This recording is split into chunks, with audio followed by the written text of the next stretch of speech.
N'oublie pas de t'abonner à la chaîne YouTube Togoli News. Des 12. Des 12 de Pierrot Attiobé sur 105.5.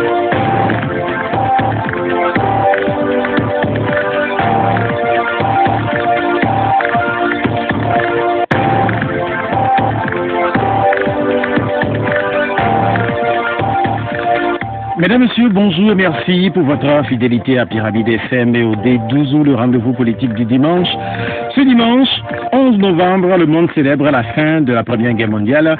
Il y a 100 ans, le monde mettait fin à plusieurs années de conflits qui ont atteint aussi le Togo. Colonie allemande depuis 1884, la défaite des troupes de Berlin au Togo allait dessiner autrement le destin de la monster colonie. Le Togo allemand a vécu avec la fin de cette guerre. Se souvient-on encore de la période allemande au Togo? Quels auront été les bienfaits ou non de l'intrusion des soldats français et anglais sur le sol togolais? Depuis un siècle pour certains et plus proche depuis 58 ans, le Togo indépendant fait son chemin au moment où ce qu'on a appelé les Alliés paradent sur les lieux de l'armistice en France. Quel est l'état de santé du Togo? Probablement que les réponses vont différer ce dimanche en clôture d'une semaine politiquement riche et variée en actions, réactions et constats. À la manette, le gouvernement et sa majorité, l'Assemblée nationale, la CENI et son président, mais aussi la coalition des 14, deux conseils des ministres, plusieurs décisions, plusieurs sessions des députés, diverses adoptions. On retiendra pour l'essentiel la convocation du corps électoral, l'adoption d'un avant-projet de loi portant révision constitutionnelle, l'acceptation du 8e représentant de l'opposition à la CENI, mais aussi 3 jours pour enregistrer de nouveaux votants. Quand on s'arrête après cette série d'accélérations, on peut légitimement se demander si le Togo a ainsi retrouvé la voie de la sagesse et de la raison. Les esprits de division et de la politique politicienne ont-ils quitté momentanément la scène politique? Conakry a-t-il permis des avancées ou le déplacement de la capitale guinéenne n'aura été qu'une simple promenade de santé? En vérité, je vous le demande, la CEDEAO aide-t-elle réellement le Togo à tourner définitivement la page de sa crise sociopolitique?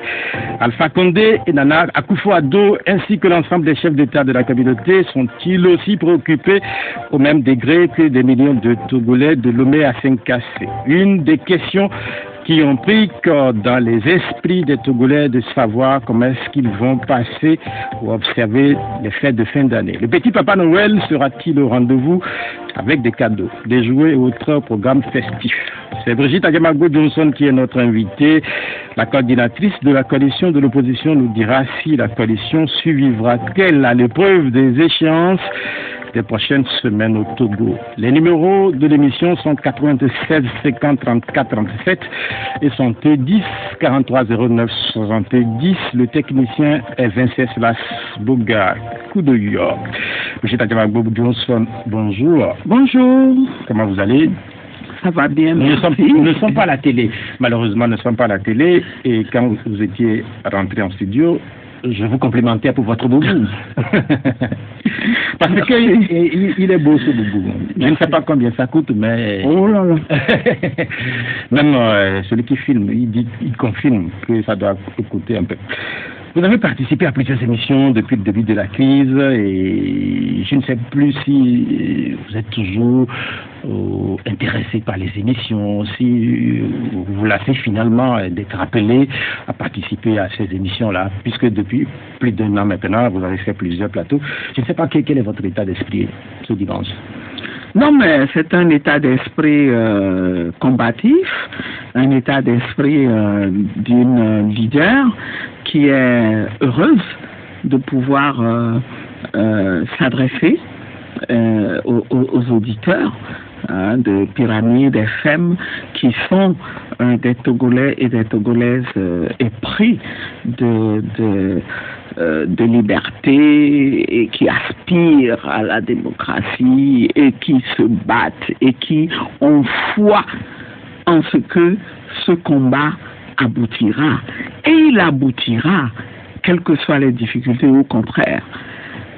Au contraire, ces difficultés sont annonciatrices de l'atterrissage, hein, comme dirait quelqu'un. Je pense que notre lutte aboutira. Vous êtes convaincu de ce que vous venez de dire? Absolument. Si je n'en étais pas convaincu, je ne le dirais pas. Si je n'en étais pas convaincu, eh bien, l'honnêteté aurait voulu que je dise non, voilà, je démissionne, j'abdique, parce que je n'y crois plus. Mais je ne suis pas du tout dans cet état d'esprit-là. Au contraire. Bien, merci. J'étais samedi, c'est-à-dire hier, dans la soirée avec un de vos anciens étudiants. Et il est installé à Lomé après des années passées en Europe. Et il m'a dit qu'il est inquiet pour le Togo et il m'a demandé que ça doit être l'une de mes toutes premières questions. Et comment rassurer cet ancien étudiant qui, après des années en Europe, est venu s'installer à Lomé, mais qui dit son inquiétude? Est-ce que vous le rassurez, puisque actuellement il nous écoute? Je le rassure parce que et je rassure en même temps tous mes concitoyens et concitoyennes en leur disant que le combat que nous menons est un combat qui dure, qui paraît âpre, éprouvant, mais ce n'est pas étonnant. Parce que nous cherchons à déraciner une dictature de plus de 50 ans. Et plus on approche la fin, plus ce combat va être dur. Et je demande à tous et à chacun, à chacune, de garder les nerfs solides pour que nous puissions aborder les phases à venir de ce combat. Vous parlez de dictature. C'est une guerre. Oui, vous parlez de dictature. Je ne sais pas si je dois dire de même, mais c'est une dictature. C'est une dictature, Pierrot, je suis désolé. Vous voyez bien comment ça fonctionne. Vous voyez bien comment même si des lois existent, on s'en fout complètement, on ne les évoque que lorsque on sent que ça va conforter la dictature, que ça va aider à se maintenir. C'est un pays qui est conduit vraiment par coup de force. Où les individus se lèvent, mettent en place des stratégies qu'ils appliquent. C'est tout, c'est ce que nous vivons en ce moment au Togo. Et je ne sais pas comment vous voulez qu'on l'appelle. Il n'y a aucune sécurité, aucune garantie contre l'arbitraire. Nous sommes tous comment dirais-je, susceptibles, un jour ou l'autre de passer à la trappe. Votre espoir. Et les citoyens se demandent à quelle sauce on sera mangé. Mais je leur dis, tout ça est normal. Tout ça est normal. C'est lié au combat que nous menons. Il faut s'armer. Et se dire les moments vont être durs, mais nous gagnerons. Vous venez de dire que quand c'est dur, cela prouve que la fin est proche, mais quand on regarde l'histoire politique du Togo sur les 30 dernières années, les événements que nous vivons, le passé nous renseigne que nous avons vécu des événements similaires il n'y a pas très longtemps. Quand on regarde les débuts des années 90, quand on regarde 2005, quand on regarde encore 2017. Oui, c'est un régime, il faut le reconnaître, il donne l'impression d'avoir repris la main, mais en réalité, on sait qu'ils se sentent très menacés. Eux-mêmes savent que jamais ils n'ont été, en tout cas depuis cette nouvelle incarnation par le Fils, jamais il n'a été aussi menacé que maintenant. Et la fin est proche. La fin est proche, nous devons mettre fin à ce processus d'instauration d'une dynastie au Togo. Il n'y aura pas de dynastie au Togo. Nous irons vers l'alternance. Est-ce que c'est clair? Est-ce que c'est pas normal de se sentir menacé, surtout quand on a un régime qui dure assez longtemps comme le nôtre? Est-ce que c'est pas finalement normal? qu'ils se sentent menacés. Mais s'ils se sentent menacés et qu'ils jouent le jeu, formellement, nous sommes censés être en démocratie, qu'on laisse jouer les règles de la démocratie. Et ça va régler les problèmes. Ça va régler les problèmes. Nous parlerons de ce régime et de tout ce que ce régime fait depuis quelques semaines. Mais je vais revenir encore à votre ancien étudiant, puisque beaucoup de Togolais de l'extérieur ont envie de revenir. J'aimerais bien le connaître, cet ancien étudiant, et j'espère qu'en off, vous me donnerez... Volontiers, vous me direz qui il est. Volontiers. Beaucoup de Togolais espèrent rentrer dans leur pays, s'installer et y vivre, parce que beaucoup sont partis, ça fait des dizaines et des dizaines d'années. Que conseillez-vous à ces Togolais de la diaspora? Eh bien, ce que je leur conseille, c'est de continuer à se battre. C'est de continuer à se battre comme ils le font déjà très très très bien, et je les en félicite. Il nous faudra dans les jours à venir, les semaines à venir, mieux synchroniser nos efforts. Il n'est pas question du tout que qui que ce soit baisse les bras. Il va falloir que nous fassions sauter le bouchon, que nous libérions l'avenir du Togo, cet avenir qui est hypothéqué, pour que tous nos frères et sœurs qui sont contraints de vivre à l'étranger puissent revenir avec tout ce qu'ils ont pu acquérir comme expertise pour qu'ensemble nous puissions bâtir ce Togo. Il faut créer les conditions pour qu'ils rentrent. Ce qui est sûr, c'est que s'ils rentrent maintenant, eh ben, c'est comme cette jeunesse qui est perdue et qui se demande de quoi demain sera fait et qui n'arrive pas à se construire, qui n'arrive pas à s'épanouir.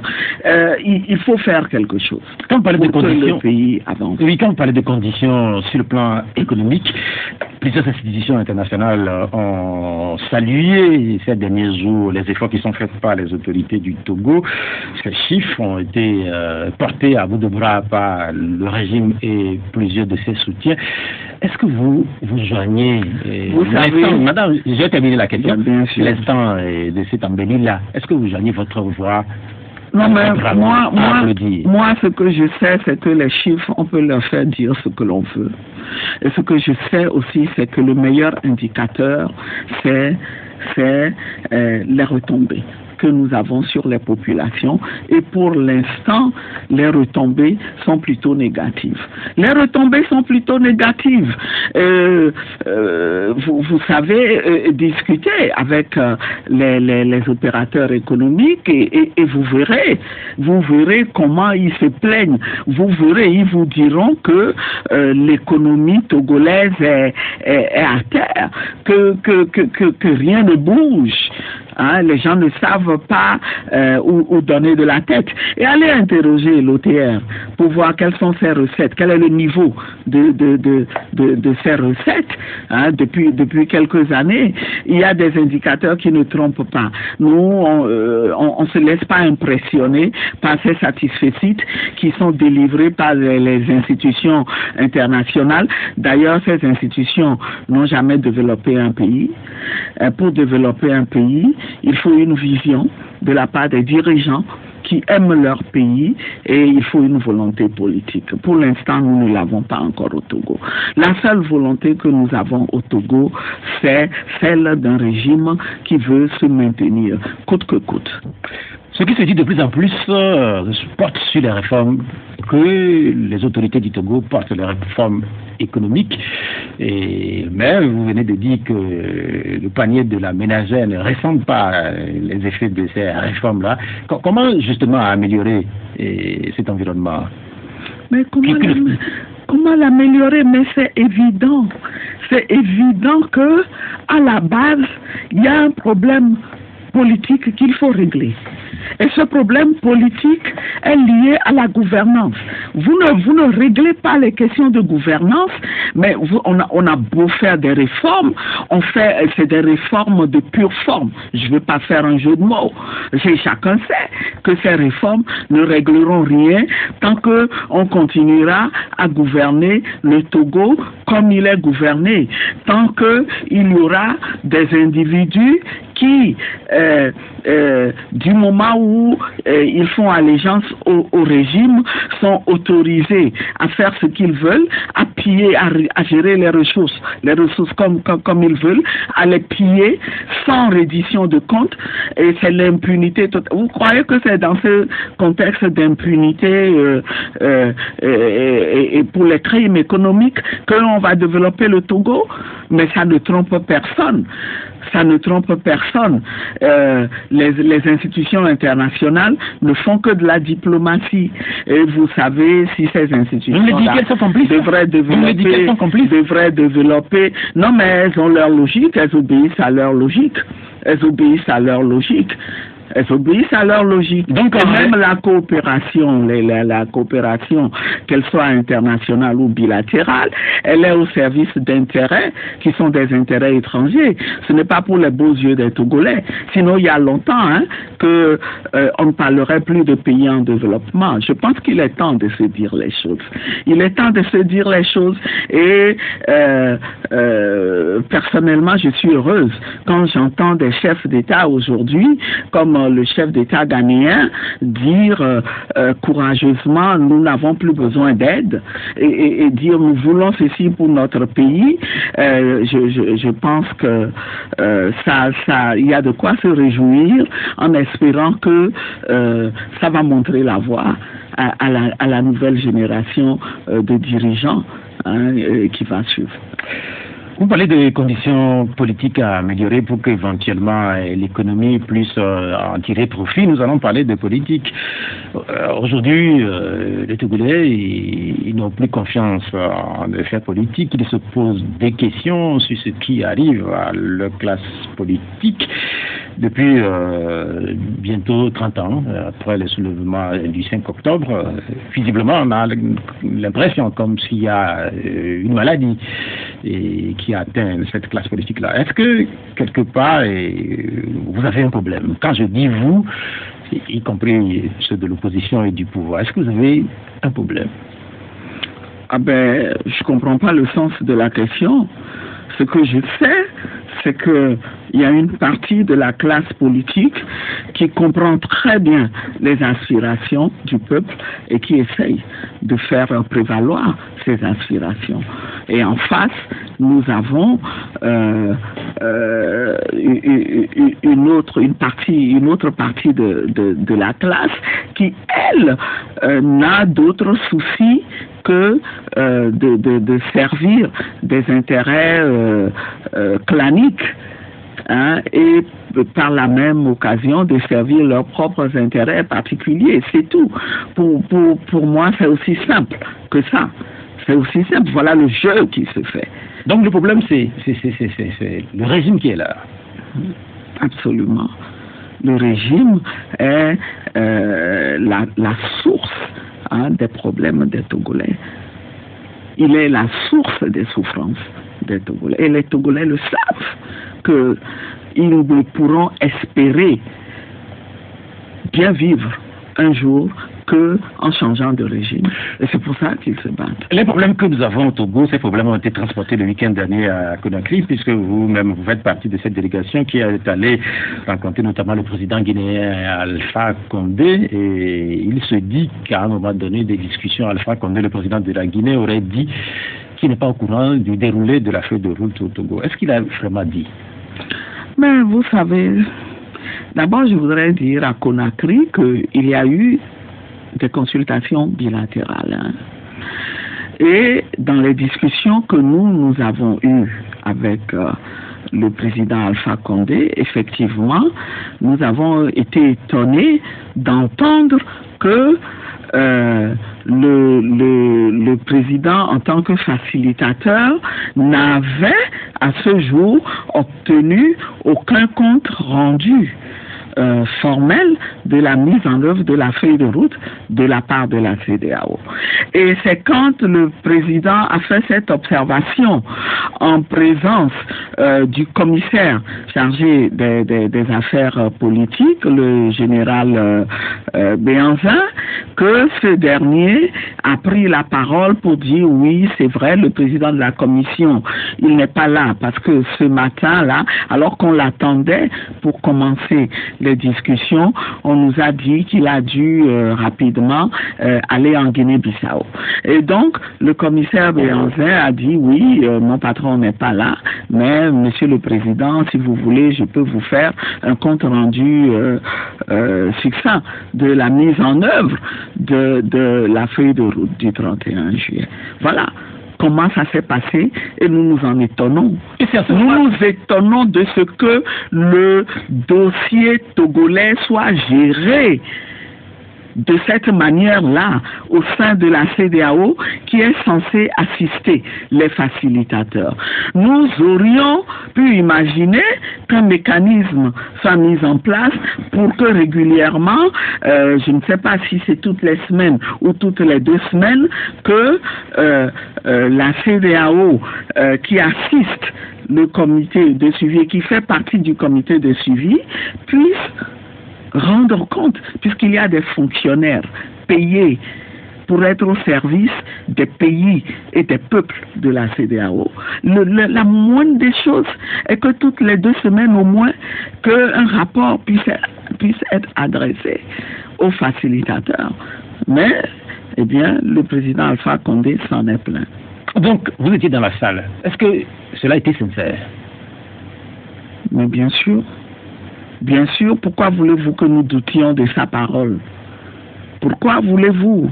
Bon, on pouvait dire que si la CEDEAO n'a pas rendu compte régulièrement, que au moins le collaborateur du président Alpha Condé, il pouvait rendre compte. Mais vous savez, nous nous sommes rendus compte de quelque chose aussi. C'est que l'agenda de ces chefs d'État, en tout cas de ceux qui veulent bien travailler et qui travaillent, n'est pas quelque chose de facile. Et je peux comprendre dans ces conditions-là que tant qu'il n'y a pas une pression, que un dossier comme le dossier du Togo ne soit pas prioritaire par rapport aux autres dossiers liés aux responsabilités premières, aux charges premières du facilitateur. C'est une des leçons que nous avons tirées de Conakry. Si vous voulez qu'on s'occupe de vous, eh bien, il faut faire pression par votre présence physique. Est-ce qu'on n'a pas l'impression là qu'il y a une sorte de légèreté dans la gestion de ce dossier Togo? Ah, là, je serais tout à fait d'accord avec vous. Je pense qu'il y a une légèreté au niveau de la CEDEAO. Il y a vraiment une légèreté. Et je ne sais pas si je vais trop vite, mais cette histoire de communiqué non signé que l'on voit traîner sur les plateformes est une preuve de plus que cette institution-là est gérée pratiquement comme une épicerie. Et nous ne savons quoi penser à ce jour de ce communiqué-là. Parce que je pose la question et je la pose à tous mes invités, et presque. Est-ce que la CEDEAO aide-t-elle vraiment le Togo à tourner la page de sa crise sociopolitique? Moi, je vais être sincère et dire que la CEDEAO contribue à créer des difficultés supplémentaires. Je vous donnerai un exemple. Un dernier exemple en date. C'est celui de la date du 20 décembre. Vous savez ce que nous avons appris de plus à Conakry au sujet du 20 décembre? Qu'est-ce que vous avez appris? Le président Alpha Condé nous a dit, eh bien, cette date-là, quand on en discutait le 31 juillet, j'ai bien dit aux autres chefs d'État que, bon, il faut bien fixer une date pour aider les protagonistes à aller rapidement, mais il n'y aura pas de fétichisme de date.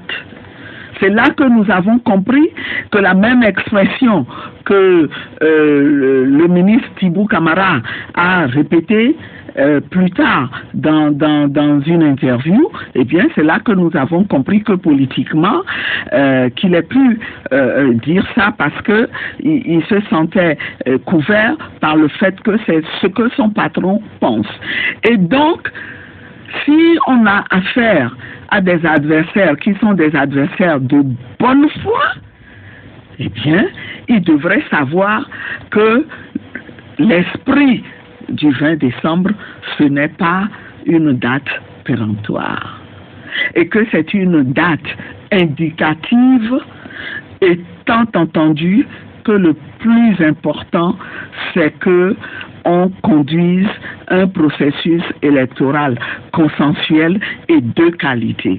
Voyez-vous, et c'est extrêmement difficile quand vous avez en face de vous des adversaires qui sont de mauvaise foi et qu'on demande de discuter, vous comprenez la difficulté de la tâche des acteurs de l'opposition.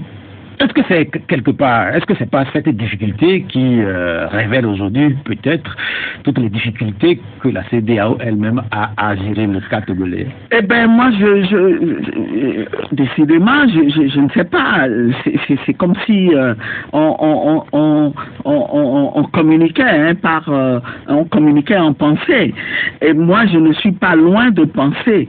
Et quand je reprends cet exemple-là du dernier communiqué en date que nous avons vu sur les plateformes et nous nous sommes dit non, ce n'est pas possible. Voici un texte dont le contenu n'est pas conforme à ce que nous avons entendu à Conakry avant de partir. Voici un texte qui n'est même pas signé. On ne sait pas de qui il est. Parce que n'importe qui peut prendre un papier en tête CEDEAO et écrire un communiqué au nom de la CEDEAO. C'est la signature ou les signatures qui permettraient d'authentifier le communiqué. Et voici un texte qui est bourré de fautes. Non, ce n'est pas possible. Je pense que on a tous au début cru qu'il s'agissait d'un faux. Et quand nous nous sommes renseignés, nous avons compris que les facilitateurs eux-mêmes étaient étonnés de ce que ce texte se retrouve publié alors que ce n'était pas ce qui avait été entendu. Ce qui avait été entendu quand nous quittions Conakry, c'était que après la concertation qui était toujours en cours entre les chefs d'État, eh bien, le résultat qu'on allait publier nous serait communiquer, ce qui suppose que nous aurons le temps encore, si tant est que nous avions des choses à dire, de les exprimer, et puis on publierait. Et quand nous avons demandé, mais ce communiqué, il vient, vous avez dit qu'on va nous contacter, mais ils se sont étonnés de ce que le président de la commission de la CEDEAO, qui devait contacter la coalition pour lui communiquer un contenu, le contenu qui devait être publié, ils étaient étonnés de ce que cela n'est pas. Donc à ce dimanche, vous n'avez pas eu un communiqué? Nous n'avons eu aucune notification officielle d'un communiqué. Nous n'avons pas été contactés comme cela était admis. La procédure qui était prévue à Conakry n'a pas été suivie. De retour de Conakry, on a quand même noté ce silence qui a entouré votre retour. Alors, Bien quand sûr. je parle de votre retour, y compris celui des représentants du pouvoir en place, oui. Est-ce que cela a été décidé comme cela? Bien sûr, a posteriori, vous comprenez. Vous comprenez ce que, si vous sous-entendez que nous avons décidé quelque chose avec le régime, rien n'a été décidé avec le régime. D'ailleurs, nous n'avons pas échangé politiquement, nous n'avons même pas échangé avec les représentants du régime. Nous avons eu des discussions avec le facilitateur en présence des représentants de la CEDEAO. Par contre, nous n'avons pas communiqué, c'est vrai, et je pense qu'à posteriori, vous comprenez, les Togolais comprennent pourquoi. Nous ne l'avions pas fait pour deux raisons. D'abord, par respect pour les facilitateurs qui nous ont dit, ok, les positions officielles vous seront communiquées. Dans ces conditions-là, il ne sied pas que tant que ces positions n'ont pas été communiquées, que vous vous mettiez à divulguer le contenu des discussions ou même les conclusions provisoires auxquelles les discussions ont abouti. Et de deux, attendez, quand vous êtes un responsable politique, tout ce que vous voulez dire, il est normal que vous attendiez d'en avoir l'assurance, que on ne se trouve pas, vous ne craignez pas, ou que vous ne vous trouviez pas dans une situation embarrassante où ce qui aurait été annoncé aurait été nuancé ou aurait été totalement différent de ce qui a été communiqué officiellement. Voilà les deux raisons. Mais la première raison fondamentale, c'est le respect que nous devons à ces chefs d'État qui se sont offerts, qui ont accepté de perdre leur temps pour jouer le rôle de facilitateur dans la crise congolaise. Et je dois dire que la tâche n'est pas facile pour eux, parce que nous savons ce qui s'est passé, nous avons appris ce qui s'est passé depuis que nous avons quitté Conakry. Nous savons toutes les paroles désagréables qu'ils ont entendues, toute la pression qu'ils ont reçue. Nous le savons. Nous le savons. De la pression de la part de qui? Ah ben, de la part d'un régime qui se prévaut de sa position et qui en use et en abuse et qui croit pouvoir continuer à en user et abuser pour se maintenir éternellement. Mais là, je ne vous comprends pas. Mais il y a d'autres avant eux qui ont été dans ces positions, qui ont voulu en abuser, mais aujourd'hui, qui ont bien regretté. Oui, là, je n'ai pas compris, madame. Je n'ai pas compris parce que vous voulez dire que le régime de Lomé, le pouvoir de Lomé... Oui, il y a un chantage permanent. Il y a un chantage permanent aux facilitateurs à qui on voudrait faire croire que ils ne réservent pas le traitement qu'il faut au gouvernement.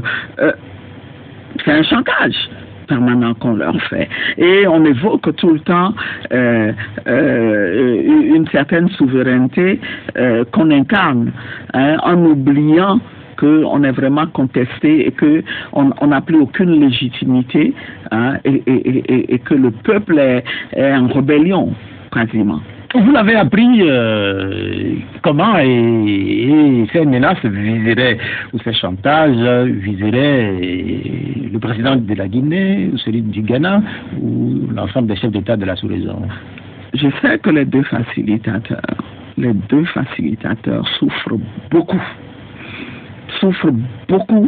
de la nature de ce régime, de l'attitude de ce régime.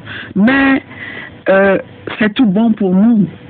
C'est tout bon pour nous parce que c'est un régime qui se dévoile tout seul, qui se conforte tout seul une certaine réputation. Le moment de la vérité viendra.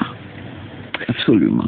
Vous nous écoutez à Pyramide FM en direct ce midi. Notre invitée, c'est Madame Brigitte Adjamagbo Johnson de la CDPA et coordinatrice de la coalition de l'opposition des 14. Si vous écoutez l'émission le soir, sachez que c'est une rediffusion. Cette semaine, plusieurs actes ont été portés, notamment opposés par le gouvernement pour les élections du 20 décembre. Le gouvernement a notamment convoqué le corps électoral. Et au niveau de la coalition, vous en êtes offusqué, vous condamnez même. Et quoi de plus, madame? Écoutez, monsieur Pierrot, moi je ne sais pas si je me demande où se trouve le corps électoral aujourd'hui. Je cherche en vain ce corps électoral qui est convoqué. Vous le connaissez? Vous l'avez déjà vu? On vous l'a identifié? On vous l'a identifié? Ce n'est pas moi qui l'ai convoqué, madame. Voyez-vous? Je disais tantôt que nous avons un régime pour lequel les lois ne représentent rien du tout. Les lois sont à la limite un outil qu'on a et qu'on manipule à sa guise pour conforter ses positions. Est-ce que ce corps électoral qu'on a convoqué, il existe aujourd'hui dans un contexte où on vient de terminer ce recensement qui est ce soi-disant recensement dont on n'a pas encore vu les résultats. Moi, je n'ai pas vu de fichier électoral, hein. Je n'ai pas vu de liste électorale à afficher quelque part. Et donc, les possibilités de recours que les citoyens ont n'ont pas pu être exercées. Un recensement qui intervient dans un contexte où la majorité, je dis bien la majorité, hein, des électeurs ne sont pas allés se faire recenser. Ce n'est pas parce qu'on aura sorti des élèves de cours primaires, on aura sorti un peu de tout, qu'on sera allé chercher des étrangers, hein, qu'on aura tout fait pour bourrer la liste, que on va faire croire à l'observateur averti que les Togolais sont allés se faire enregistrer. Et donc, dans ce contexte-là, vous vous permettez de convoquer un corps électoral, tout simplement parce que vous voulez faire très rapidement, vous voulez accélérer les choses avant que la véritable CENI ne soit installée et croyant pouvoir mettre les gens devant le fait accompli.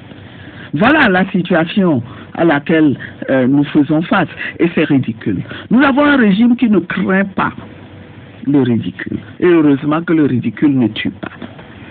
Sur la question du code électoral, il se dit beaucoup de choses. En réalité, que dit la Constitution par rapport à le code électoral par rapport à la convocation de ce code électoral? Mais le corps électoral, c'est une question de logique et de bon sens. On dit qu'il faut convoquer ce corps électoral-là à un moment donné du processus. Mais encore faut-il qu'il existe d'abord, non? C'est un corps virtuel qu'on compose. Est-ce que c'est un corps virtuel?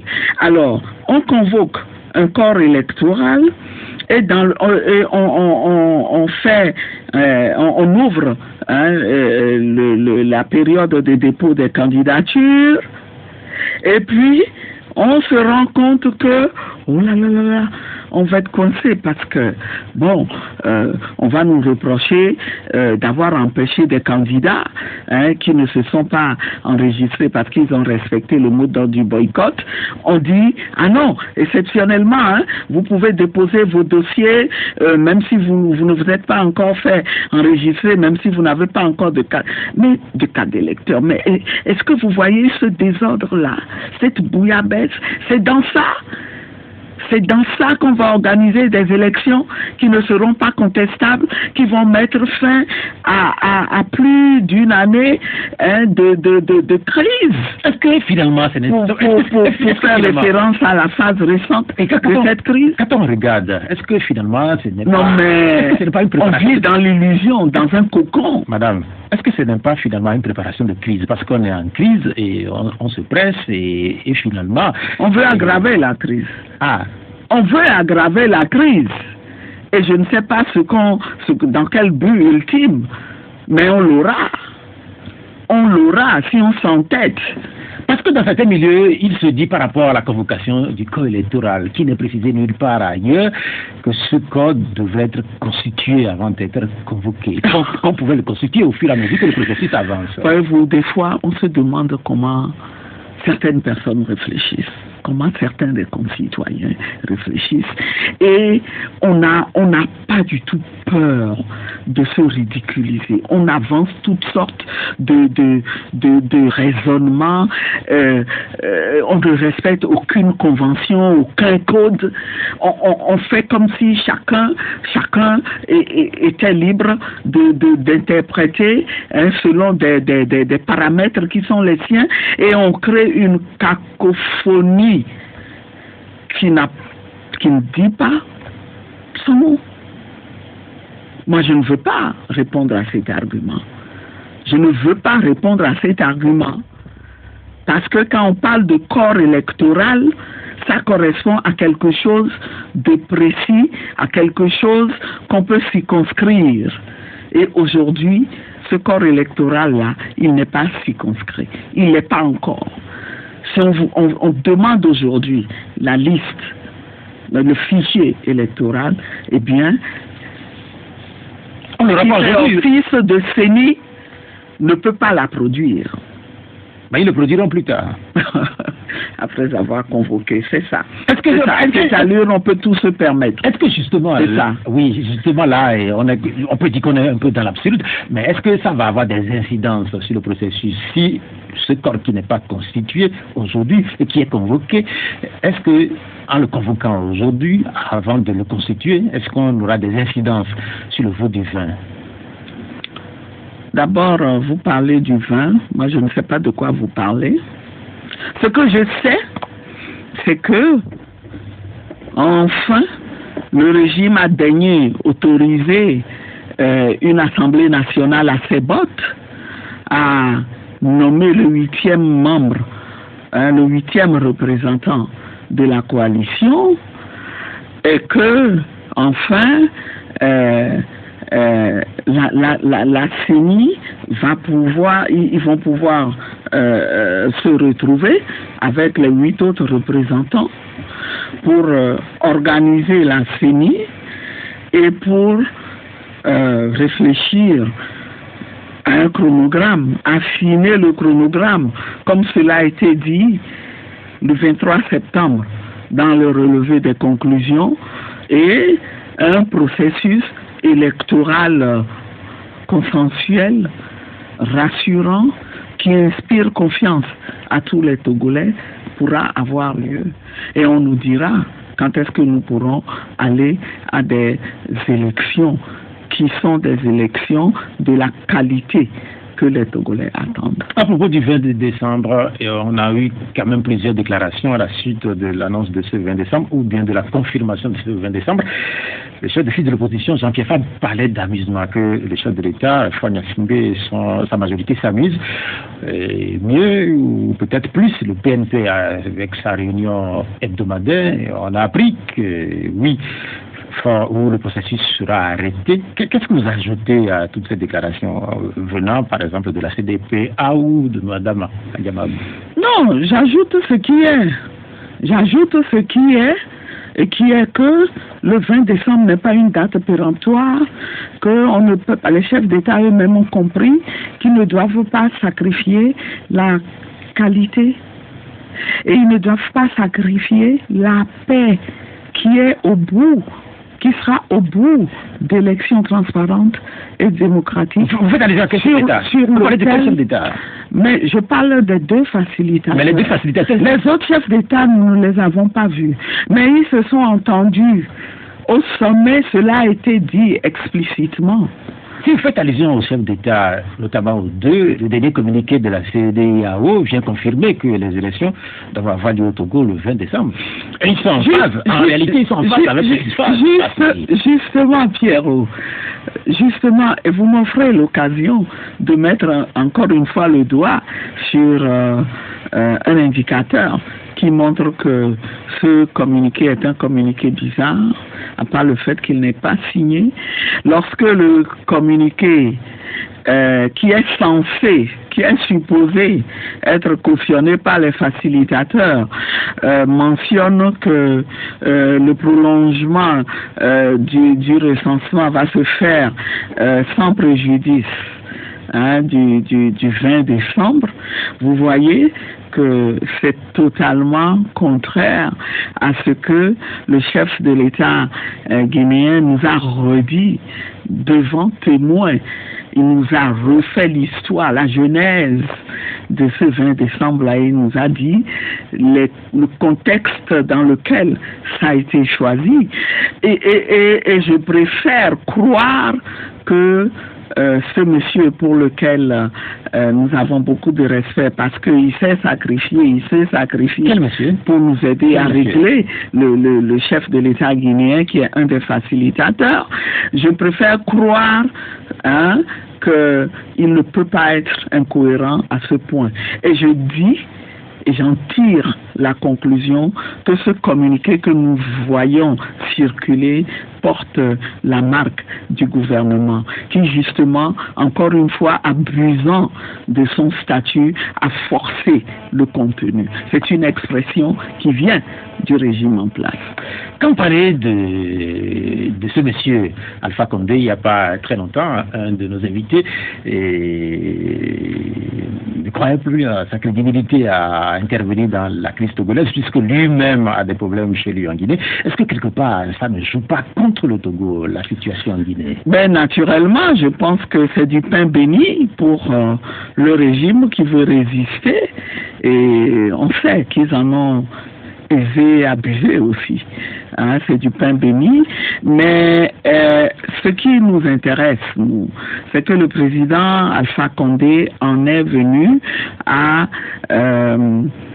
s'impliquer dans la gestion de notre processus parce que on lui a fait recours. Parce que le chef de l'État en difficulté est allé le chercher. Donc, il n'a pas voulu s'immiscer. Et donc, étant impliqué, nous, ce qui compte pour nous, c'est les actes qui sont posés. C'est les actes qui sont posés et faites-nous confiance si nous voyons qu'il y a un acte qui va à l'encontre des aspirations à la démocratie, des aspirations à l'alternance du peuple togolais, nous les dénoncerons. Nous les dénoncerons. Et nous disons, ce communiqué, nous nous posons des questions. Nous attendons des réponses. Nous voulons nous assurer que ce communiqué est vraiment signé de la CEDEAO à le consentement des facilitateurs. Merci beaucoup, madame. Nous allons permettre aux auditeurs de participer à l'émission, comme c'était une tradition. Et pour ceux qui viennent juste de nous rejoindre sur 105.5, retenez que nous sommes au D12 de Pyramide FM et que notre invité, Adjamago Johnson, Brigitte de la CDPA et de la coalition des 14. Les numéros de l'émission 70 43 09 70 et puis 96 50 34 37. Allô, bonjour. Allô, bonjour, monsieur Pierre. Oui, vous êtes en direct. Pardon, c'est Rémi depuis TV. Depuis TV. Oui. Oui, allez-y. S'il vous plaît, j'aimerais tout d'abord féliciter madame la coordinatrice de la T14. Elle a demandé si, ensemble à la T14, ils mettaient au devant la réforme constitutionnelle. C'est-à-dire que la réforme soit au premier plan, quoi. Okay. Merci beaucoup. Bien, merci. Okay. Sur la question des réformes posées par l'auditeur, votre réaction? Eh bien, je pense qu'il a raison, parce que si les Togolais et les Togolaises se sont mis à nouveau dans la rue depuis plus d'1 an, c'est pour les réformes qui vont les conduire à l'alternance. Et chemin faisant, il s'est fait que la CEDEAO nous a proposé les élections, des élections démocratiques et transparentes, mais a compris aussi les aspirations des Togolais à voir réaliser les réformes qu'ils attendent depuis 2006 maintenant. Et aujourd'hui, en faisant le point sur cette situation, sur cette question-là, je dirais que nous avons un chronogramme aussi pour les réformes. Et les réformes constitutionnelles et institutionnelle à minima. Il faut dire que tel que ça a été prévu dans la feuille de route du 31 juillet, c'est des réformes à minima. Mais bon, c'est l'essentiel, on se dit, on verra après. Ces réformes-là sont censées être faites au plus tard le 30 novembre, de ce que nous savons, à partir du chronogramme qui a été proposé par la CEDEAO. Et nous savons qu'il y a un expert, un constitutionnaliste, qui a été recruté et qui a déjà eu à échanger avec la coalition. Et nous savions qu'un projet devait être élaboré et transmis à la CEDEAO et que des concertations devaient avoir lieu autour de ce projet-là pour que finalement il soit transmis au gouvernement qui, in fine, devait l'envoyer à l'Assemblée nationale après l'avoir adopté. Est-ce que c'est pas déjà fait? Une fois encore, nous avons vu dans la précipitation qu'il y a eu cette fin de semaine que le régime s'est empressé d'adopter un projet qui se prépare à envoyer à l'Assemblée nationale. Mais encore une fois, la procédure qui était prévue, ce n'est pas celle-là. Et nous disons que dans un contexte de crise, où la feuille de route du 31 juillet recommande un dialogue de mise en œuvre de cette feuille de route, les discussions doivent avoir lieu dans un cadre politique, qui est ce cadre-là que la feuille de route a également tracé et qui reconnaît comme protagoniste la coalition d'un côté, le gouvernement et le parti qui le soutient unir de l'autre. Normalement, c'est dans ce cadre politique qu'on devrait trouver un consensus pour que le projet, l'adoption du projet au Parlement soit une formalité. Donc je voudrais rassurer mon concitoyen qui a appelé de Théviers, Rémi, pour le remercier pour son intervention et dit oui, effectivement, il nous rappelle de ne pas oublier ce pourquoi les Togolais sont sortis. Nous attendons et nous entendons veiller à ce que les réformes soient faites. Ce qui a pu donner l'impression que nous n'en parlions pas jusqu'ici, c'est ce chronogramme-là qui a été établi et qui donnait jusqu'à mi-novembre à l'expert pour sortir un projet de programme, et nous nous attendons à ce que entre mi-novembre et fin novembre, finalement le gouvernement a son projet avec 3 articles modifiés. Et quelle suite donnez-vous, même si vous n'êtes pas à l'Assemblée nationale, quelle suite donnez-vous à ce texte qui va sans doute atterrir à l'hémicycle? Je ne connais pas le texte. Je ne le connais pas. Le scrutin à 2 tours, la limitation du mandat présidentiel, la récomposition de la Cour constitutionnelle? Oui. Je sais, c'est des questions qui sont attendues, mais tout dépend de ce qu'on a adopté comme formulation. Il faut voir comment ces textes sont conçus. Bien, merci. Deuxième auditeur. Allô, bonjour. Oui, bonjour, monsieur le journaliste. Oui, on vous appelle comment? Amouzovi. Oui, Amouzovi, allez-y. Salut l'invité. Bonjour. Je la remercie pour l'effort qu'elle est en train de faire pour notre pays. Bon, est-ce qu'une seule fois, le Togo ne peut pas faire bien les choses dans leurs normes comme les autres pays? Bon, si ce n'est pas le cas, on nous fait savoir, on dit aux Togolais que nous sommes dans un royaume et tout le monde va s'apaiser. Mais ce n'est pas le cas, donc je demande à ceux qui gouvernent de bien faire les choses et faire les choses dans les normes. Merci. Bien, merci. Juste un constat, est-ce que vous voulez réagir ou on essaie un autre auditeur? Vous voulez réagir? Non, oui, je pense qu'il a raison. C'est un appel qui est lancé au gouvernement et c'est bienvenu. Il n'est jamais trop tard pour bien faire. Faisons les choses dans les normes, si tant est que nous aimons vraiment notre pays. Il y a un troisième Et auditeur. arrêtons la dérive. Elle ne mène nulle part. Troisième auditeur, allô. Oui, allô? Bonjour. Oui, allô? Bonsoir, monsieur Ferrer. Oui. Bonsoir, madame de Kitagon. Oui, bonjour.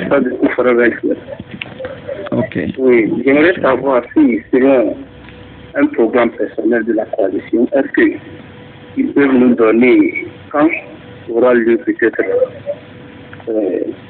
une élection et est-ce que qui accédant serait là avant toute élection? Bien, merci. Selon vous... Mais merci pour la question, mais encore, il y a deux points hein, dans cette question. La question de la date.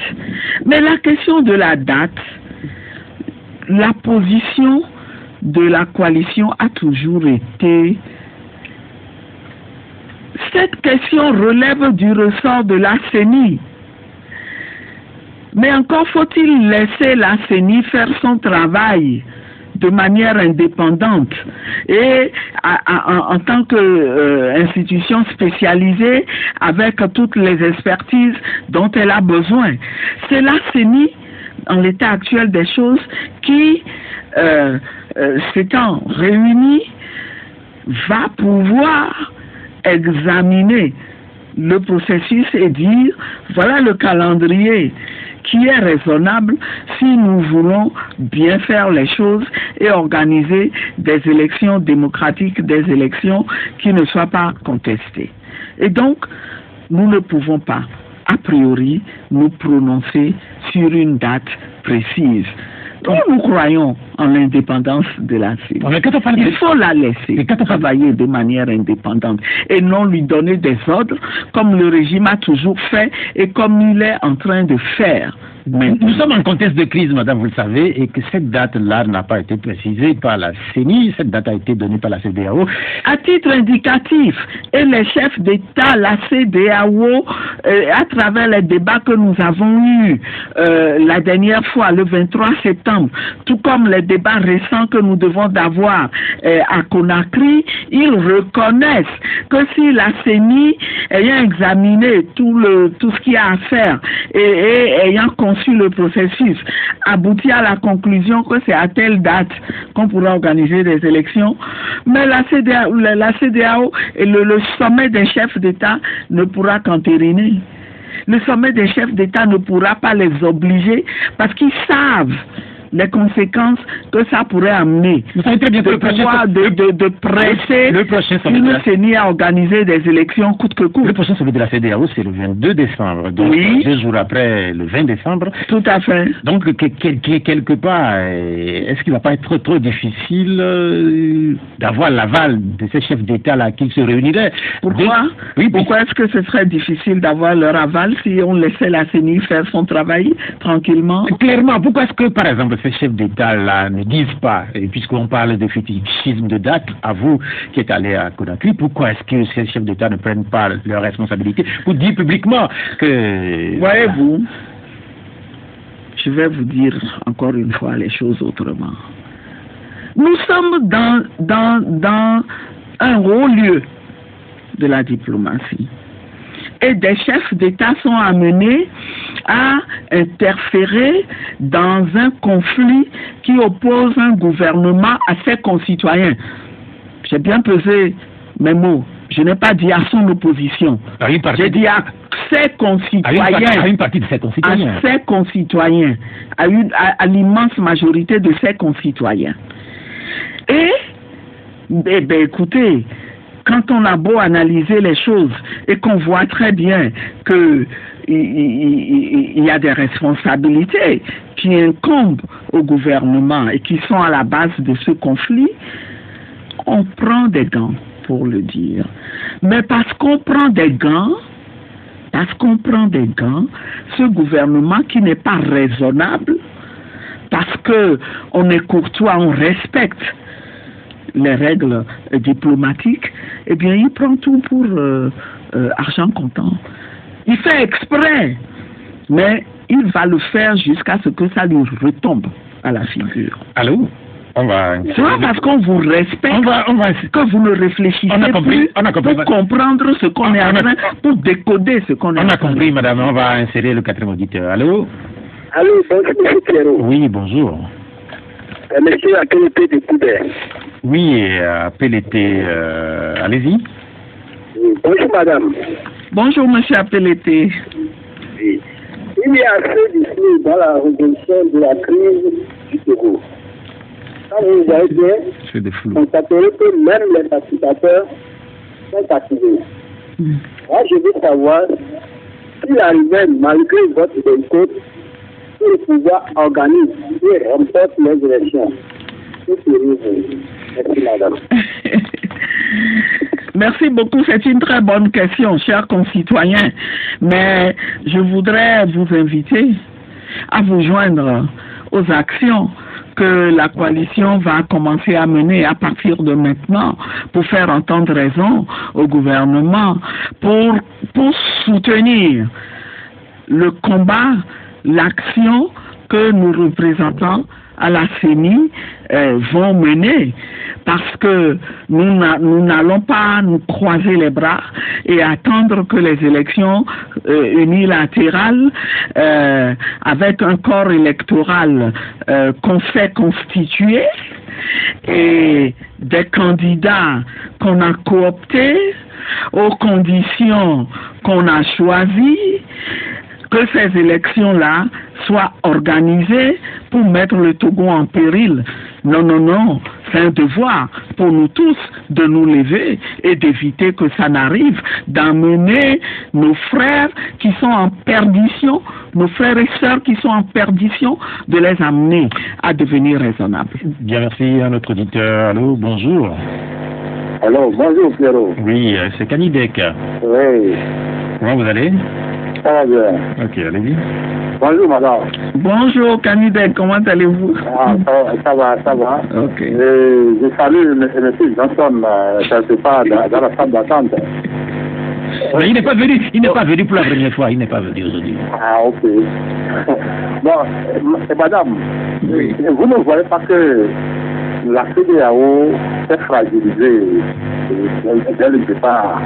Au moment où il y a crise, on vous a appelé en tant qu'organisation sous-régionale. Vous avez intercédé, vous avez donné une feuille de route, et puis vous donnez ça à un protagoniste de la crise de le mettre en exécution.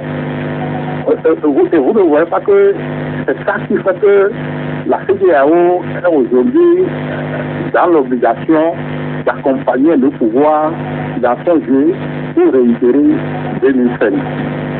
Merci. Bien, merci.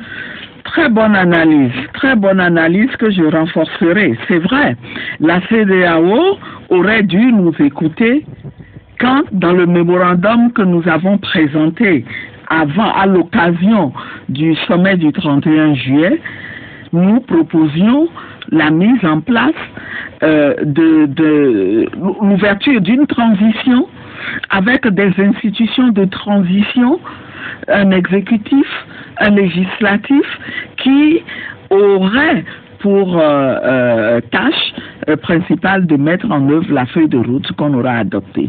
Mais encore une fois, c'est le régime qui s'y est opposé. Et quand vous voyez, vous lisez bien la feuille de route, il est dit quelque part, il y a une formule qui a été utilisée dans laquelle qu'on a dû soutirer, on a dû finir par arracher difficilement au gouvernement, dans laquelle il était dit que il s'engageait à être ouvert à travailler avec d'autres acteurs. Vous avez parfaitement raison que nos institutions actuelles ont montré leur incapacité à mettre en œuvre la feuille de route. Et donc, je ne vous cacherai pas qu'à Conakry, ça fait partie des attentes que nous avons exprimées. À la fin de nos analyses où nous avons dit, nous réitérons la demande de l'ouverture d'une transition parce que toutes ces difficultés que nous avons rencontrées depuis le 31 juillet montrent que les institutions impliquées, celles qui sont censées de mettre en œuvre la feuille de route, ne peuvent pas le faire. L'Assemblée nationale ne peut pas le faire. Le gouvernement ne peut pas le faire. La Cour constitutionnelle ne peut pas le faire. Maintenant, j'ajoute une autre analyse qui conforte la vôtre, c'est que la CEDEAO s'est fragilisée depuis le début parce que la CEDEAO a accepté sans conséquence que le régime ait traficoté cette feuille de route. Et aujourd'hui, a posteriori, on voit que ce que le régime applique, c'est sa feuille de route traficotée. Hein? C'est sa feuille de route traficotée.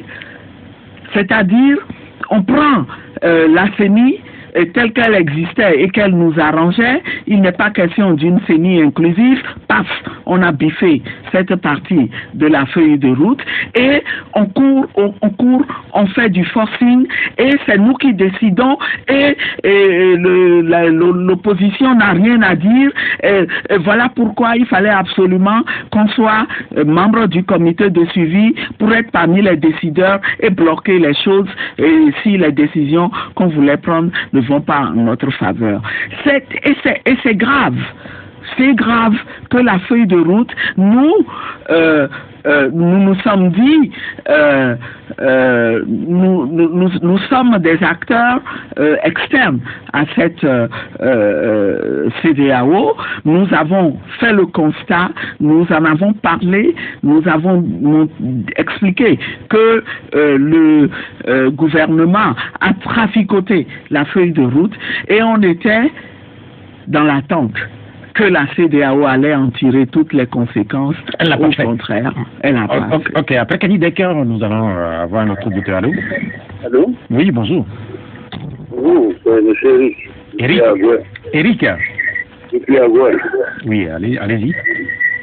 Je voudrais faire observer que la CEDEAO n'a aucun intérêt à organiser des élections catastrophiques au Togo, sous peine de faire disparaître complètement cette organisation. Quand nous prenons le président du Ghana, qui a son premier mandat, et qui peut-être aimerait briguer un deuxième mandat, il n'a aucun intérêt à faire en sorte que le Togo dégénère. Le président en exercice de la CEDEAO également, peut-être celui et qui nous pouvons un peu se méfier, c'est celui de la Guinée.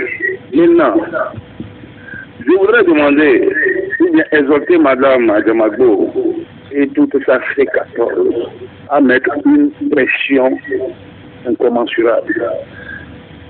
Déjà, cette semaine, que commence des marches sur tout l'étendue du territoire. C'est comme ça que nous pouvons arriver à freiner ce gouvernement qui est en train de foncer, mettre le pays en danger. Je l'explicite, en tout cas pour tout ce qu'ils font, qu'ils redoublent encore beaucoup d'efforts, de vigilance. Nous sommes derrière. Nous attendons que les marches pour mettre la pression. Merci. Merci Eric pour votre intervention. Je vous remercie vraiment, chers concitoyens. Je vous remercie. Et effectivement, la coalition renoue avec les manifestations. Et je voudrais saisir cette opportunité pour informer les auditeurs que nous prévoyons une prochaine manifestation à Lomé, d'abord le samedi prochain, c'est-à-dire le samedi 17. Et je pense que ça doit être l'occasion pour nous tous qui sommes indignés, révoltés par la manière dont on joue avec le destin de ce peuple. Ça va être l'occasion pour nous tous de sortir. Sortons, quel que soit l'endroit auquel nous devons aller. Sortons, le monde entier nous verra et verra que nous sommes en colère, que nous disons non et que ce qui se prépare par ce régime qui croit rééditer des élections frauduleuses qu'il a l'habitude d'organiser pour se maintenir que cela ne passera pas cette fois-ci. Je vous invite tous, mes concitoyens et chères concitoyennes, donnons-nous rendez-vous samedi prochain, le 17. Ah ben? Ah ben. Oui, mais en fait, il y a aussi cette question que les Togolais ne comprennent pas. Et finalement, est-ce que Bé est une république? Écoutez, l'attitude du gouvernement sur cette question d'itinéraire démontre clairement qu'il discrimine certains citoyens. Il stigmatise même certains citoyens. Mais le fond du problème, et c'est l'une des raisons supplémentaires pour que nous continuions à lutter jusqu'à ce que nous mettions fin à ce régime et que tous les Togolais soient traités de la même manière.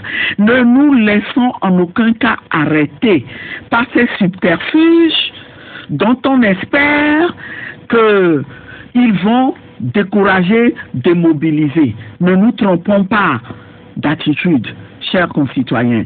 J'invite tout le monde, que ce soit à Bé ou ailleurs. Nous irons à Bé ou ailleurs le samedi et le monde entier saura que nous sommes dans la rue, que nous sommes en colère, que nous n'acceptons pas ce qui se prépare. C'est de ça qu'il s'agit. Bien, merci. Allô? Allô, bonjour, Jérôme. Bonjour. Bonjour, madame. Bonjour. Je vous encourage, que Dieu vous aide. Oui, votre nom? Oui, c'est comme ça.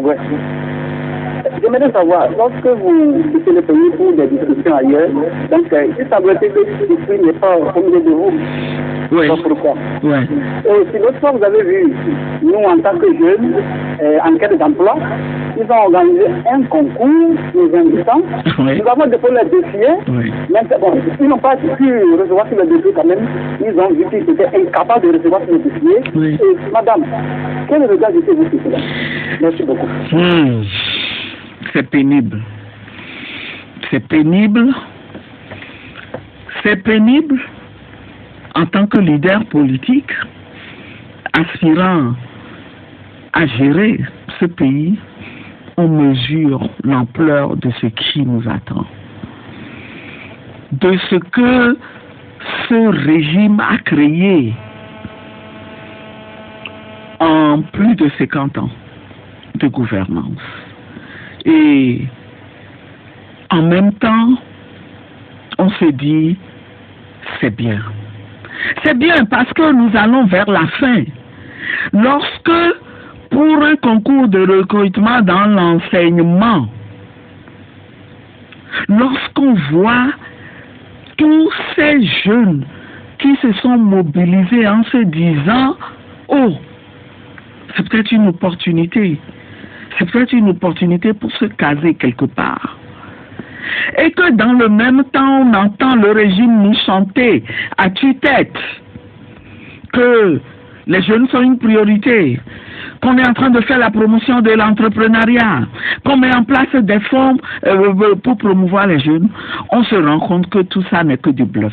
Nous prenons toute la mesure de nos responsabilités et nous sommes plus galvanisés encore pour continuer à lutter et faire en sorte que très rapidement, nous soyons en mesure de commencer à travailler effectivement. Que cette manie que l'on a, vous savez ce qui se passe avec ces programmes de promotion de l'entrepreneuriat? Vous savez comment ces jeunes qui bénéficient de ces financements, comment ils sont manipulés et traités avec mépris? Quand on en arrive même à les forcer de devoir remercier, de dire publiquement leur gratitude au chef de l'État, comme si c'était de sa poche qu'il avait sorti. Mais j'ai entendu des jeunes sur les médias qui se sont crus obligés, en parlant de leur projet, de dire oh, je remercie le chef de l'État. Dans quel pays? Dans quel pays Est-ce que tout cela normal, démocratique, où les institutions sont là, les services sont là pour bénéficier aux citoyens qui sont méritants dans les mêmes conditions, on leur donne les mêmes opportunités. Dans quel pays vous est-ce que c'est pas normal finalement? Puisque vous aviez dit vous avez dit à l'entame de cette émission qu'on n'est pas en démocratie, qu'on est dans une... Là, je suis d'accord avec vous. Je suis d'accord avec vous. C'est normal parce qu'on n'est pas en démocratie. Non, moi je dis pas ça. Mais ça devient anormal parce qu'on prétend que nous sommes en train d'apprendre la démocratie. Nous sommes en train d'aller vers la démocratie. Est-ce que finalement c'est pas normal que de tels actes suscitent encore? Non, ce n'est pas normal. Ce n'est pas normal. Ce n'est pas normal parce que c'est le signe qu'on ne veut pas promouvoir véritablement la jeunesse. On veut se servir tout simplement de la jeunesse pour se maintenir. Et c'est révoltant. C'est révoltant. Et c'est une façon de bafouer la dignité de ces jeunes qui ont fait des études pour lesquelles les parents se sont saignés. On a compris, madame, votre colère. Et qui en viennent à être utilisés. Un autre auditeur. Allô, bonjour. Allô? Oui, bonjour. Allô? Allô? Bonjour. Ah, bonjour. Oui, on vous appelle comment? Voilà, ici c'est Cédric Hussein Nestor depuis Baguida. Baguida, Nestor, voilà.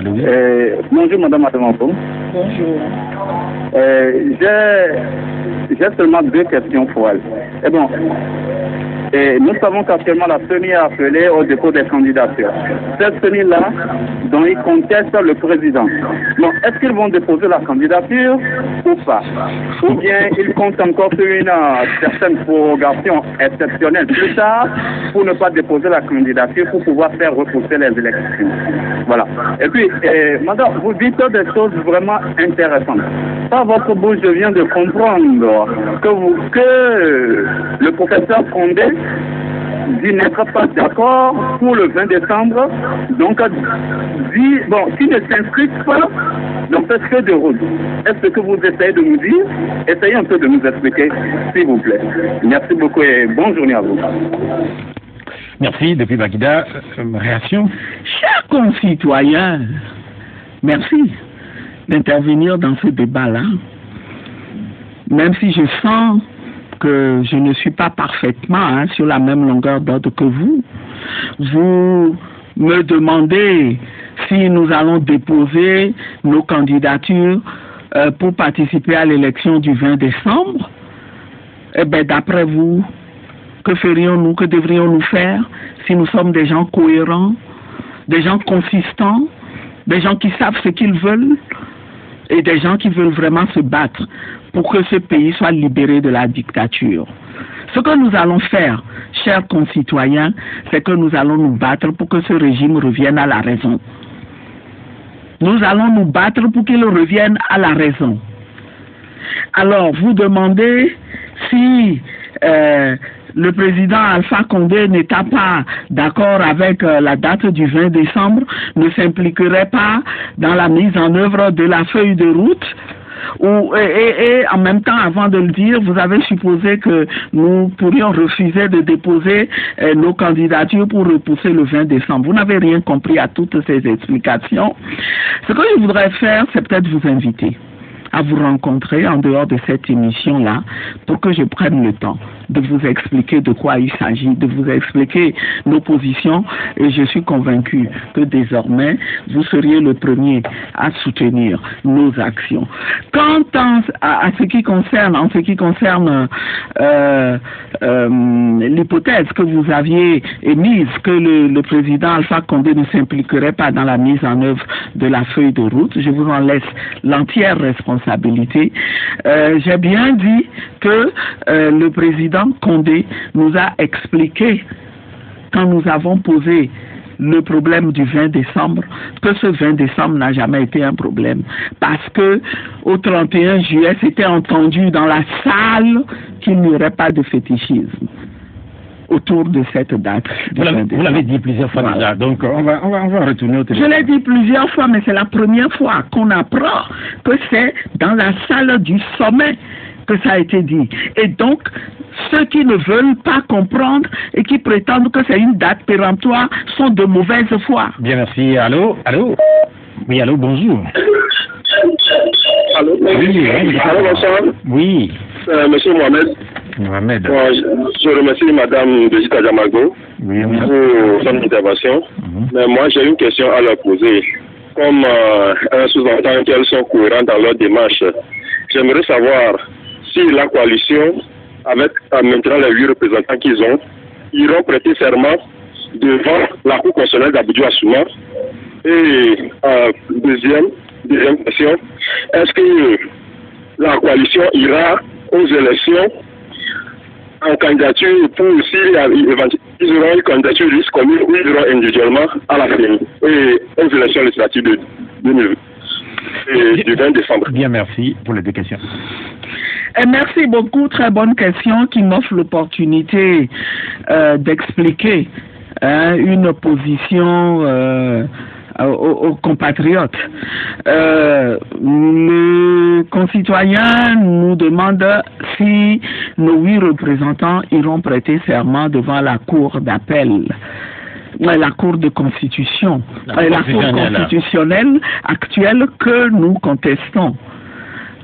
Bien sûr. Bien sûr qu'ils iront prêter serment. Vous savez pourquoi ils iront prêter serment? Ils iront prêter serment parce que, si vous voulez, c'est une formalité. Cette Cour n'a pas de décision à prendre. Nous pourrions craindre. Qu'est-ce que nous lui reprochons? C'est une Cour qui n'est pas impartiale, qui ne dit pas le droit. C'est une Cour qui, trop souvent, se penche du côté du régime et qui a tendance à conforter le régime. Mais elle n'a pas de décision à prendre en ce qui concerne la prestation de serment. Et la prestation de serment est une étape pour que nos représentants intègrent la CENI et que le processus électoral consensuel dont le sommet, la feuille de route adoptée au sommet du 31 juillet parle, puisse vraiment démarrer. Mais il est évident pour nous que la réforme de la Cour constitutionnelle, elle se fera et elle se fera d'ailleurs en même temps que les réformes constitutionnelles que nous entendons. Et au 30 novembre, quand la réforme aura été faite, il est évident, ce problème nous l'avons déjà posé, que cette Cour constitutionnelle sera recomposée et c'est la Cour recomposée qui connaîtra des contentieux éventuels, qui aura à prendre les décisions. Donc finalement, on a compris liées vos 8 aux prochaines élections. Vos 8 membres iront prêter serment à la Cour constitutionnelle. Absolument, nous ne voulons pas bloquer le processus électoral, contrairement à ce que l'auditeur pense. La deuxième partie de la question de l'auditeur parle de l'élection. Vous irez disperser. La deuxième question, c'est celle-là. C'est une question qui est sur le tapis, mais vous reconnaîtrez avec moi, cher auditeur, que avant d'en venir là, nous avons des combats à mener. Et le moment venu, nous prendrons nos responsabilités. Bien, merci. Il y a une question de l'auditeur que si la première partie de sa question portait sur, en réalité, qui était cette dame. Absolument. Oui, merci infiniment. Merci de me rappeler cette question. Oui, le problème de notre collègue Tipi Achadam est véritablement un problème. Et on en a parlé à Conakry la dernière fois. Et nous n'avons eu aucun mal du tout pour convaincre le facilitateur qu'il fallait créer les conditions pour qu'il revienne et qu'il puisse participer à la lutte commune autrement que par représentants interposés. Mais Tigbi Atchadam, il n'est pas sur le territoire. Oui. Vous avez voyagé la dernière fois à Conakry. Oui. Mais il avait la possibilité de vous rejoindre à Conakry ou pas? Il n'est pas à Conakry. Cela, ce qu'il se déplace, cela suppose des formalités et tout. Je pense que ça a dû peut-être expliquer qu'il ne soit pas là, mais il était représenté. Bien, merci. J'ai d'autres questions à vous poser, madame, puisqu'on parle... Et donc, on ne peut pas aller à des élections tant que il y a des gens encore dehors. Bien, merci. Tigbi Atchadam est un candidat susceptible. Et nous avons même posé le problème des autres réfugiés. Nous avons demandé dans nos attentes que leur retour en toute sécurité soit organisé.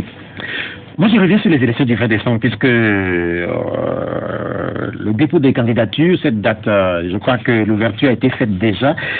Et certains partis ont déjà retiré les formulaires, si j'en crois à ce que j'ai commencé par lire depuis quelques jours. Et sur cette liste-là, je crois avoir lu le MCD. Est-ce que j'ai bien lu ou pas?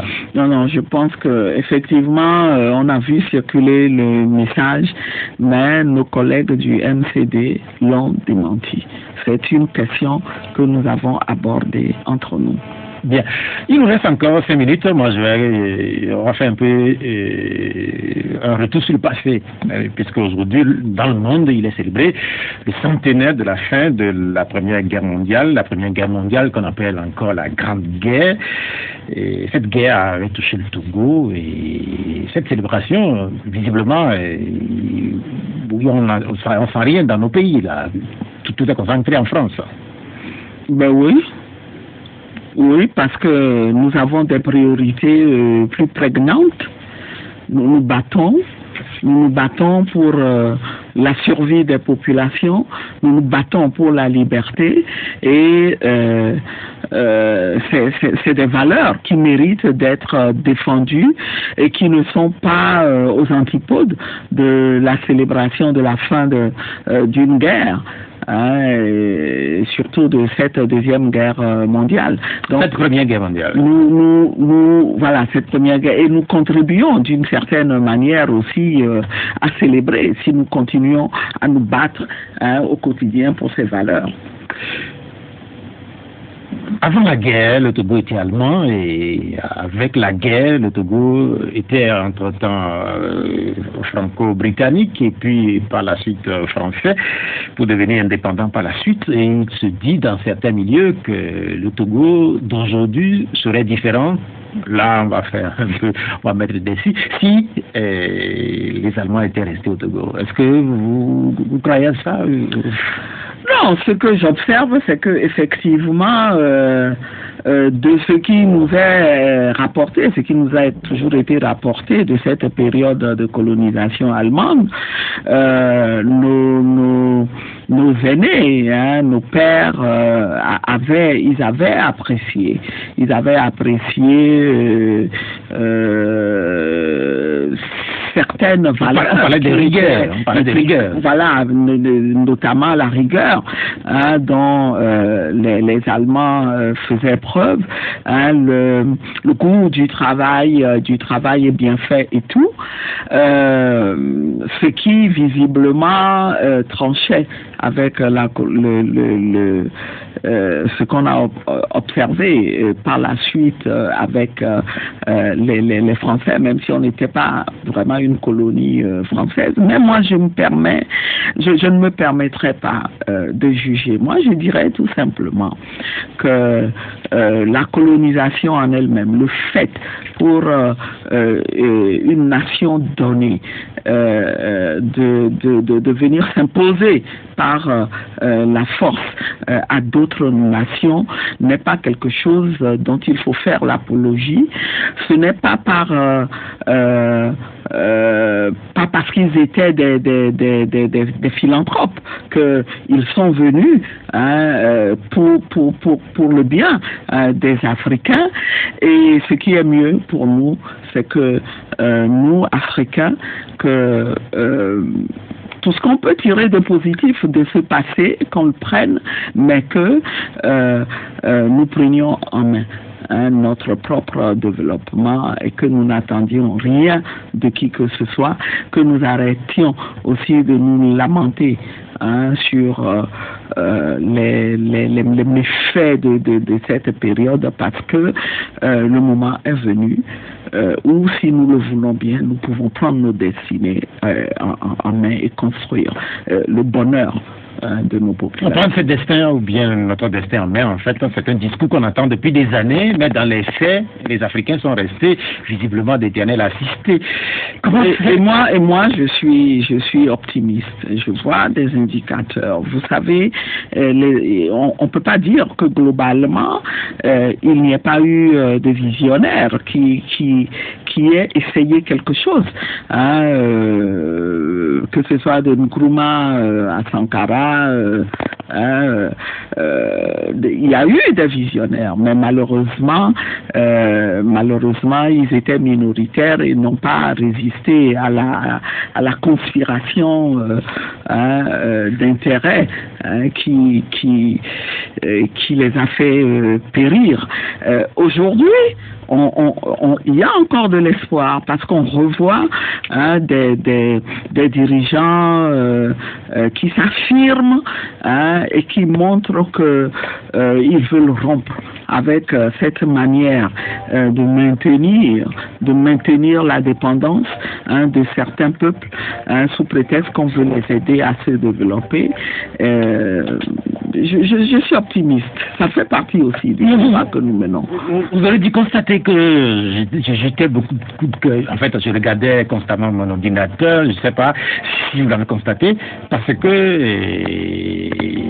le Togo était d'une certaine manière présente aux festivités du centenaire. La chanson de Bella Bello, Bléou, a été reprise par Angélique Kidjo. Je sais que vous connaissez cette chanson. C'est vous qui me l'apprenez. Oui, en fait, c'est ce que je suis en train de regarder là, et ça me donne, comme le dit si bien mon confrère Zesfazia Douvoy, il a la chair de poule.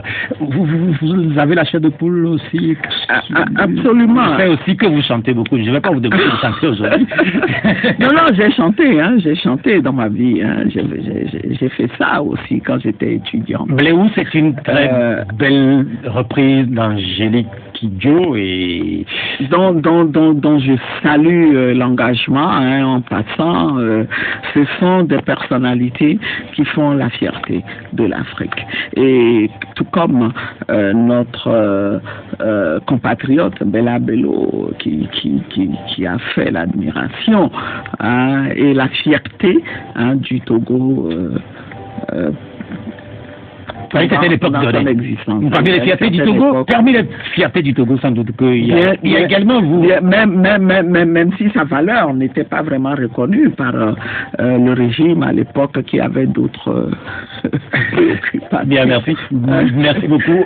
Parmi les fiertés, il y a sans doute vous également, Madame Brigitte Adjamagbo. Merci d'être venue. Merci, c'est gentil.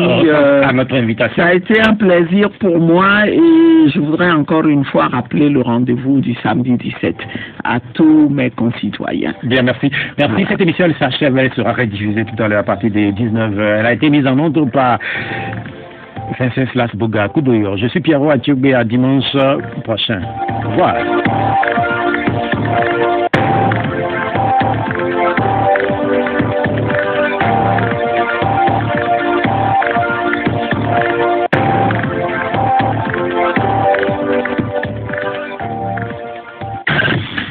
Pyramide FM, heureux de vous servir.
Merci d'avoir regardé la vidéo, abonne-toi et partage la vidéo sur les réseaux sociaux, Facebook et WhatsApp.